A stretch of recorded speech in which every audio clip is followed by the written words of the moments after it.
लोमड़ी और बिल्ली में अच्छी मित्रता थी। वे अक्सर एक साथ समय बिताया करते थे। साथ खाते, साथ खेलते और ढेर सारी बातें करते उनके दिन बड़े मजे से गुजर रहे थे।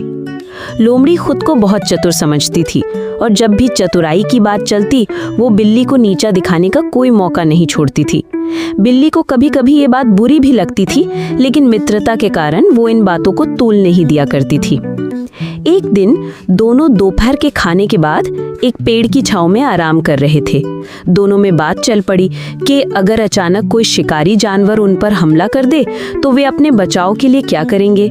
बिल्ली बोली, मुझे तो ऐसी परिस्थिति से बचने का केवल एक ही तरीका आता है, मैं तो वही करूंगी। ये सुनकर लोमड़ी हंस पड़ी और कहने लगी, बस एक ही तरीका?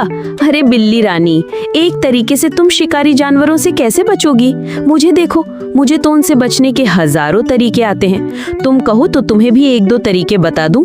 बिल्ली बोली, नहीं, ज्यादा तरीके जानकर मैं क्या करूंगी? जो मुझे आता है वो अब तक कारगर सिद्ध हुआ है, मैं उससे ही अपना बचाव कर लूंगी। हाँ, वैसे भी तुम्हें वे सब तरीके सीखने में कठिनाई होगी, अकल जो कम है, कहकर लोमड़ी हंसने लगी। बिल्ली को बात बुरी लगी। वो बोली, जो भी हो उसी तरीके से मैं अब तक बचते आ रही हूँ, भगवान ने चाहा तो आगे भी बचूंगी। तभी उन्होंने देखा कि एक शिकारी कुत्ता उनकी ओर दौड़ता हुआ आ रहा है। दोनों डर गए और सोचने लगे कि अगर उन्होंने फौरन अपना बचाव नहीं किया तो शिकारी कुत्ता उन्हें चीर फाड़ कर रख देगा। बिल्ली को तो ऐसी परिस्थिति में बचाव का एक ही तरीका आता था और उसने वही तरीका अपनाया। फौरन एक पेड़ पर चढ़ गई।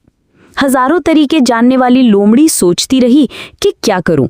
शिकारी कुत्ता निकट पहुंच रहा था और लोमड़ी तय नहीं कर पा रही थी कि कौन सा तरीका आजमाए। इतने में शिकारी कुत्ता लोमड़ी के निकट पहुंच गया और उसकी बोटी बोटी नोच दी।